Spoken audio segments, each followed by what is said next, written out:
family? The welding coach Joe Brown, aka Black Phoenix, checking in. And today we are working on a downhill T-joint. We have a student here. He's been going uphill, and now he's about to go downhill. He's been struggling with the process, fam, but now he's finally from going through all of this. We finally got him a good one. He dropped a pretty decent one in over here, and so I'm about to go downhill and show him the process of downhill.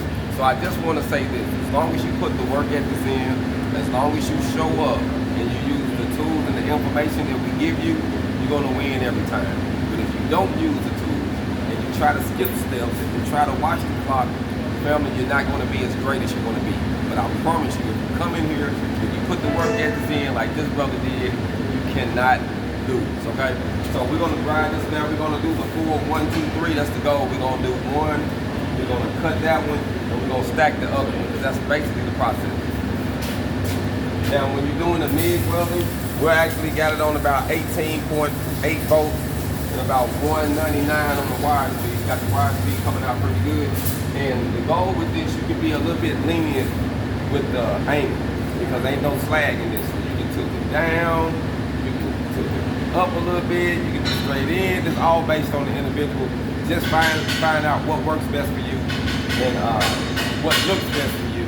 And that way, you know, just master that pattern. I like to say, try to master you about at least 2 patterns.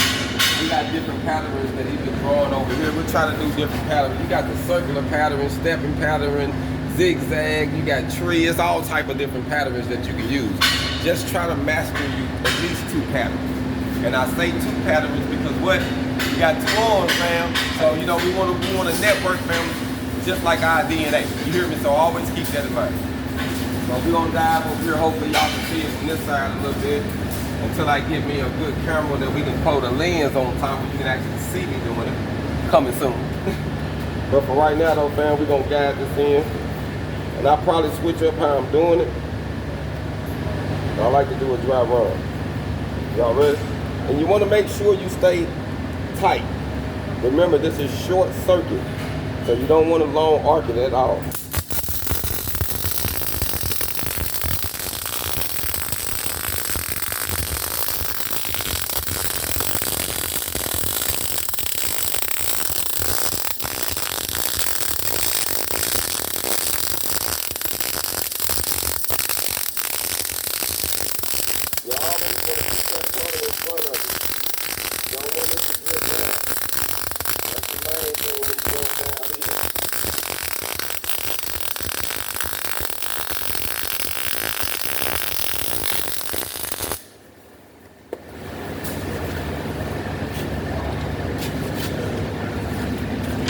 I had a slight angle to that.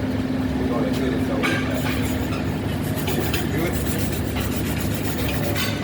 good. So I had a slight angle to this one, but it went in pretty good, fam. And we got a little bit pound of speed. We're going to rock with that on the effort. All right, now we're going to go in.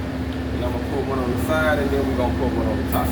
This time, I'm actually gonna change the pattern. Instead of me coming up, I'm gonna actually tilt it down some. Like I say, you can literally, you have a flexibility as far as how you put these in. Now, this process is actually gonna be done on thinner material. This is a 1/4 inch. I say weld with this process, nothing bigger than a 1/4 inch because it's short circuit. It's really for sheet metal, 16 gauge, 14 gauge, 18 gauge, 20 gauge, stuff like this.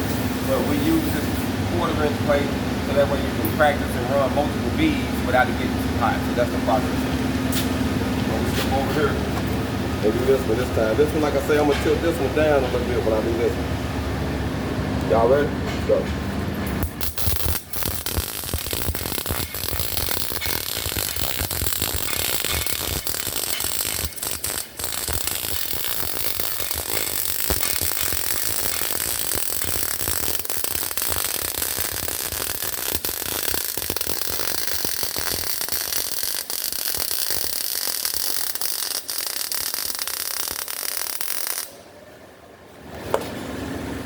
So like I say, man, you got flexibility. You can go down, you can tilt it. It all depends. It's all based on the individual, fam. It's all based on the person. So you got a lot of flexibility when it comes to this MIG welding process. Let's drop our last bead in.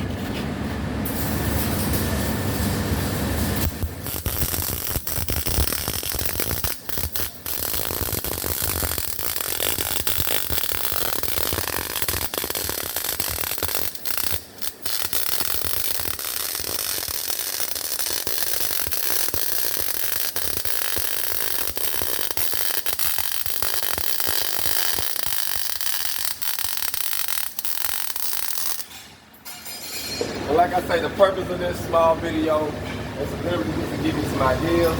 I want to run just a couple passes for him so that way he can actually see. It's always good to lead by example.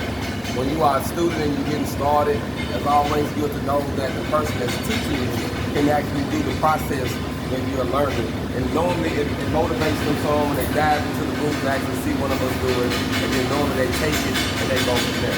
But the goal is to lead by example. So thinking about learning how to do this process, family, is very easy.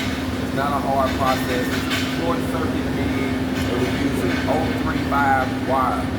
Hold on.